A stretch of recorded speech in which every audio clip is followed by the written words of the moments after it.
Shri Jiji Joseph, ഇവിടെ ഇപ്പോൾ സ്വപ്ന എന്നത് തീർച്ചയായും ഡോക്ടർ ഷിജു ഖാൻ പറയുന്നത് പോലെ നിരവധി കേസുകളിൽ പ്രതിയാണ്. ആ പ്രതിയായ കാലഘട്ടത്തിൽ അവർ എന്ത് പദവികളാണ് വഹിച്ചിരുന്നത് എന്നത് തള്ളിക്കളയുന്നില്ല. അപ്പോൾ പോലും സ്വപ്ന ആവശ്യപ്പെടുന്നു, അല്ലെങ്കിൽ അഭ്യർത്ഥിക്കുന്നു, അവർ ആജ്ഞാപിക്കുന്നു എന്നൊന്നും നമുക്ക് വാക്കാൽ പ്രയോഗിക്കാൻ സാധിക്കില്ല. പക്ഷേ ഇന്ന് നൽകിയ പ്രതികരണത്തിൽ ഈ ഇഡിയോടുള്ള റിക്വസ്റ്റ് ഇങ്ങനെ ചോദ്യം ചെയ്താൽ അറിയാൻ സാധിക്കില്ല.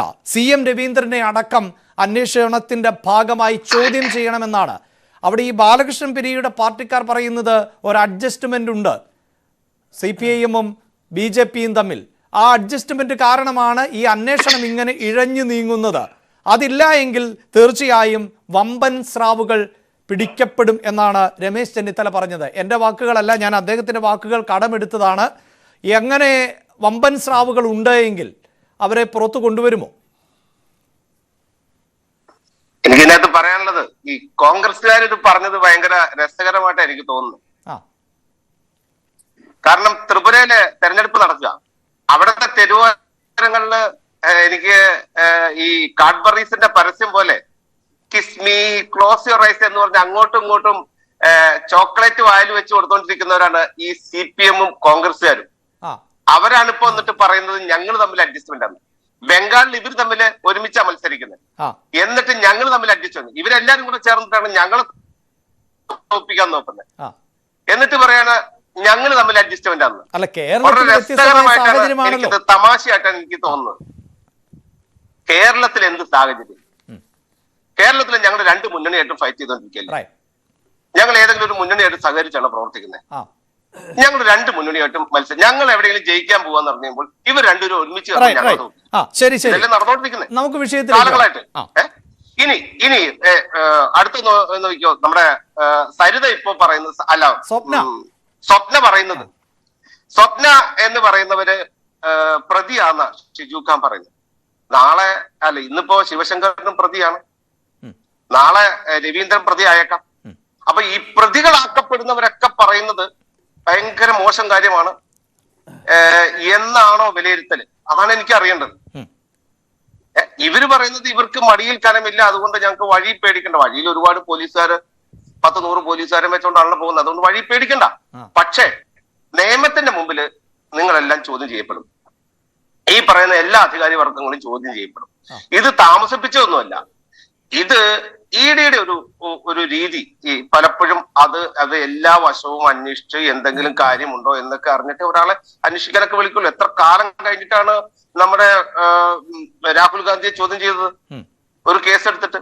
അപ്പൊ ഇതെല്ലാം അഡ്ജസ്റ്റ്മെന്റ് ആണ് എന്ന് തോന്നുന്നത്. ഇവര് കാലാകാലങ്ങളായിട്ട് ഈ പലതും അങ്ങോട്ടും ഇങ്ങോട്ടും അഡ്ജസ്റ്റ് ചെയ്ത് ശീലമുള്ളത് കൊണ്ടാണ് ഇവർക്ക് പെട്ടെന്ന് തോന്നുന്നത് അത് അഡ്ജസ്റ്റ്മെന്റ് ആണെന്ന് തോന്നുന്നത്. ഞങ്ങൾ പറയുന്നത് ഇതിൽ വലിയ അഴിമതി നടന്നു, വലിയ അഴിമതി നടന്നു എല്ലാ മേഖലയും. വിദേശ കോവിഡ് കാലത്ത് വിദേശ ഏജൻസിയുമായി ചേർന്ന് ഡാറ്റ കൈമാറ്റവുമായി ബന്ധപ്പെട്ട കരാറിലും അതുമായി ബന്ധപ്പെട്ട കാര്യങ്ങളും ഈ ശിവശങ്കരൻ തന്നെയല്ലേ കൈകാര്യം ചെയ്തത്. ഈ സർക്കാരിന്റെ കീഴിൽ ശിവശങ്കരൻ ഇരുന്നുകൊണ്ട് ചെയ്ത അഴിമതി ഒന്നും ഞങ്ങൾ അറിഞ്ഞിട്ടില്ല എന്നാണ് പറയുന്നത്. അങ്ങനെയാണെങ്കിൽ നമുക്ക് മുഖ്യമന്ത്രിയെ വേറെന്തെങ്കിലും പേരിട്ട് വിളിക്കേണ്ടി വരും. അദ്ദേഹത്തിന് കീഴിലിരിക്കുന്ന ഒരാള് നാട്ടിലെ മുഴുവൻ കൊള്ളരുതായ്മ ചെയ്യുകയാണ്.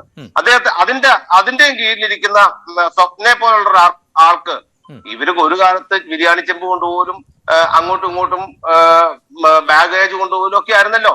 ഇതൊന്നും എനിക്ക് അറിയത്തില്ല എന്ന് പറയുകയാണെങ്കിൽ പിന്നെന്തിനാ ഇദ്ദേഹം അവിടെ ഇരിക്കുന്നത്?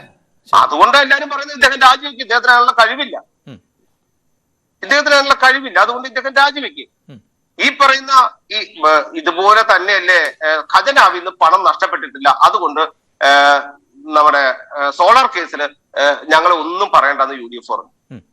ഇവര് പറയുന്നത് ഞങ്ങളല്ല ഇത് ചെയ്തേക്കുന്നത്, ഇത് ചെയ്തിരിക്കുന്നത് പുറത്തുള്ള രണ്ട് ഏജൻസികൾ തമ്മിലുള്ള റെഡ് ക്രസന്റും അതുപോലെ യൂണിടാക്കും തമ്മിലുള്ള ബന്ധമാണ്. അതിന്റെ ഞങ്ങൾക്ക് എന്താ കാര്യം? അവരെങ്ങനെ ഇവിടെ വന്നേ? അവര് റെഡ് ക്രസന്റ് നേരെ യൂണിടാക്കിനെ കണ്ടെത്തുകയായിരുന്നോ? ഒന്നും ആയിരുന്നില്ലല്ലോ.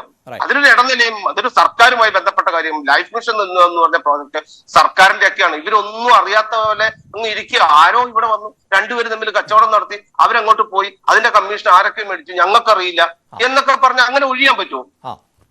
ലൈഫ് മിഷൻ ആരുടെ പദ്ധതിയാ? വെറുതെ കൊണ്ടുവന്ന് ലയൺസ് ക്ലബ്ബോ അല്ലെങ്കിൽ റോട്ടറി ക്ലബ്ബോ കൊണ്ടുവന്ന് അവർക്ക് ഈ റെഡ് ക്രസന്റ് പൈസ കൊടുത്തിട്ട് വീട് വെച്ചതല്ലല്ലോ. അങ്ങനെയാണെങ്കിൽ നിങ്ങൾ പറയുന്നത് ശരിയാണ്. അല്ല, ഓക്കെ, റൈറ്റ്. അവിടെ ശ്രീ ജിജി ജോസഫ് മുഖ്യമന്ത്രിയെ മാത്രമല്ല, സ്വപ്ന സുരേഷ് മുഖ്യമന്ത്രിയുടെ കുടുംബത്തെ കൂടി ചേർത്ത് വെക്കുകയാണ്. ഞാൻ നേരത്തെ സൂചിപ്പിച്ചു, മുഖ്യമന്ത്രിയുടെ ഭാര്യ, മകൻ ഇവരെ എല്ലാം ചേർത്ത് വെക്കുകയാണ്. അതിന്റെ ഒരു ആവശ്യമുണ്ടോ? ഞങ്ങള് പറയുന്നത് ഇതിന്റെ അകത്ത് ബന്ധപ്പെട്ടവരെ മുഴുവൻ അന്വേഷണത്തിന്റെ പരിചയം കൊണ്ടുവരണം. അത് ആരായാലും ആരൊക്കെയാണെന്ന് നമുക്കറിയില്ലല്ലോ. അത് ഇടി അന്വേഷിക്കട്ടെ. ഞങ്ങൾക്ക് ഇതിനകത്ത് ഇന്ന ആളെ അതാണ് ഡോക്ടർ